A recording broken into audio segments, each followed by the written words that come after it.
Imagine waking up 10,000 years ago, before cities covered the earth, before machines controlled our lives, before supermarkets, hospitals, and modern technology changed everything.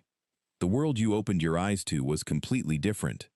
There was no guarantee of food, no protection from the weather, no medicine waiting when you became sick. Every sunrise brought a new challenge. You had to find food, protect your family, and survive another day in a world where nature decided the rules. This was the reality of being human thousands of years ago. A world without comfort. Today, we live surrounded by comfort. With a few clicks, food arrives at our doorstep. With a simple switch, we can warm our homes or cool them down. When we become sick, modern medicine gives us a chance to recover. But ancient humans lived without any of these advantages. Their homes were not built for comfort. Some lived inside caves.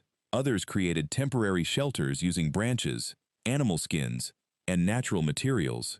Their survival depended on understanding the environment around them. A freezing night could become life-threatening.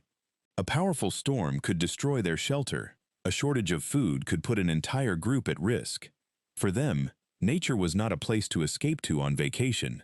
Nature was their home, and every day, they had to earn their place in it. Ancient humans were surrounded by uncertainty. Every day brought a new challenge. They never knew what the next moment would bring. Would they find enough food? Would they survive the cold night? Would a dangerous animal appear from the shadows? Their world was unpredictable. They did not know when their next meal would come.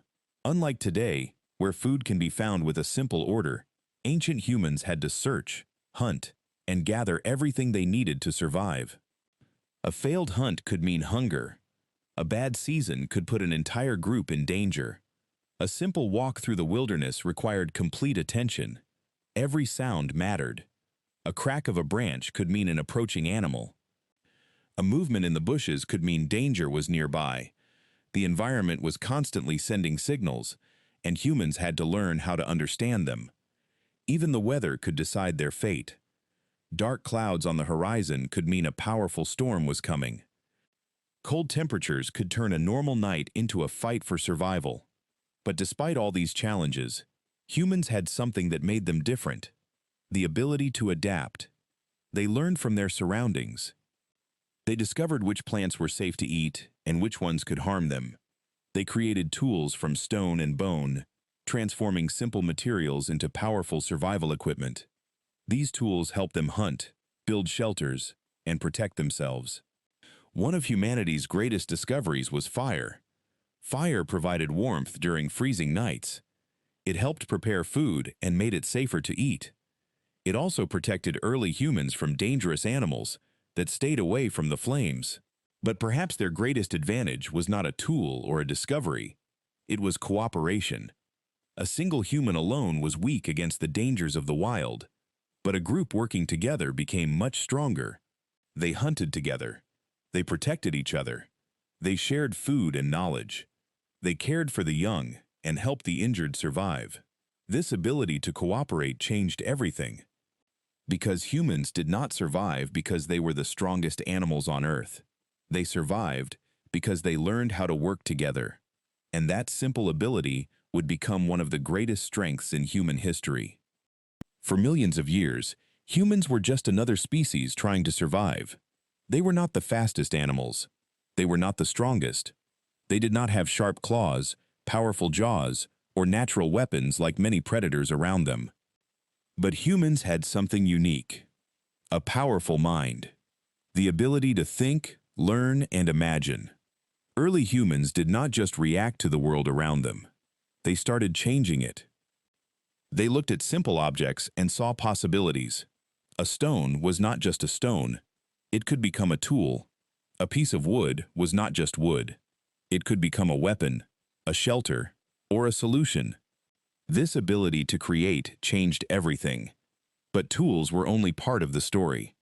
Humans also developed something even more powerful: communication. A single person could only carry a limited amount of knowledge. But when humans shared ideas, knowledge could travel from one generation to the next. A person who discovered a useful plant could teach others. A skilled hunter could pass techniques to younger members of the group. Every generation became smarter because it could build on the discoveries of those before it. Over time, humans developed more complex languages. They could share plans. They could warn each other about danger. They could tell stories and preserve memories. This gave humans an advantage unlike any other creature on Earth. They could cooperate with people they had never met. They could imagine things that did not exist yet. They could create ideas before creating objects. And slowly, small groups of humans began transforming into communities. They built better shelters. They created more advanced tools. They developed new ways to find food and survive. Eventually, these small steps would lead to something enormous, the rise of human civilization. But the foundation of everything we built was created thousands of years ago, not through strength, not through speed, but through intelligence, creativity, and the ability to work together. And that is what made humans one of the most successful species in Earth's history. From a small group of humans struggling to survive in the wilderness, to a civilization that transformed the planet, the journey of humanity was never about being the strongest. It was about learning, creating, adapting, and working together. Every tool we created, every discovery we made, and every civilization we built started with one simple ability: the ability to think beyond survival. Because the greatest strength of humanity was never found in our bodies, it was found in our minds.